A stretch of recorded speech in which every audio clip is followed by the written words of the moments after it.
বিসমিল্লাহির রহমানির রহিম। প্রিয় শিক্ষার্থী এবং দর্শক শ্রোতা সবাইকে জানাই আসসালামু আলাইকুম।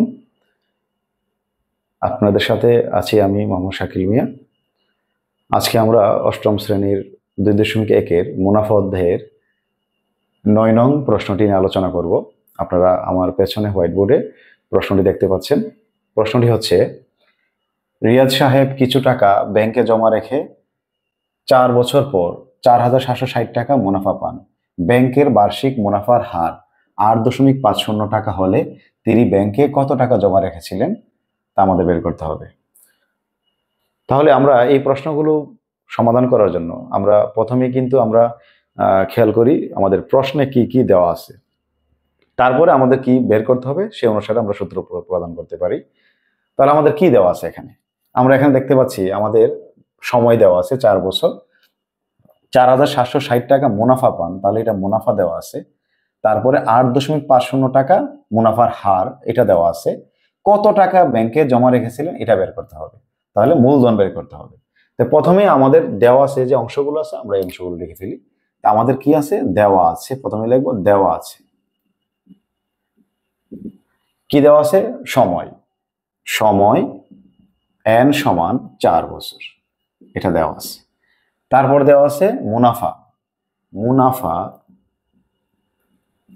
আয় সমান 4,760 টাকা, এটা দেওয়া আছে। তারপর মুনাফার হার।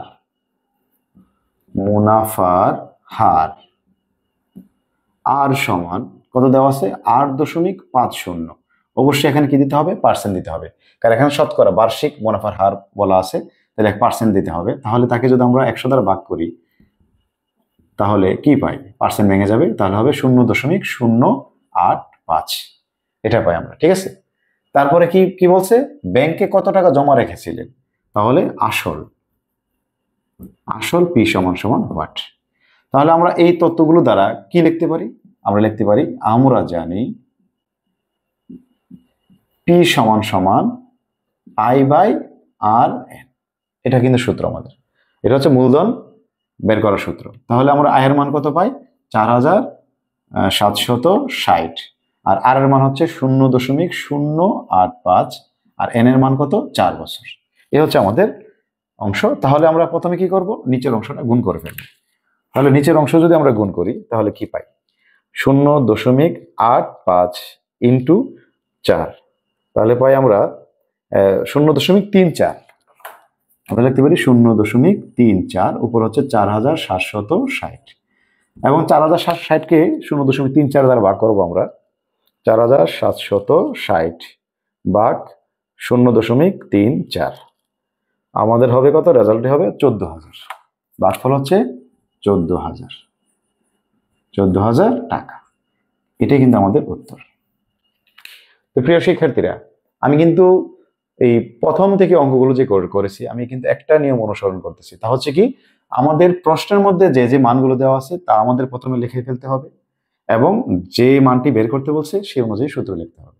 এটা যদি আমরা অনুসরণ করি তাহলে ইনশাল্লাহ আমাদের এই অধ্যায়ের যে কোনো অঙ্ক আমাদের জন্য কোনো কঠিন হবে না বা জটিল হবে না।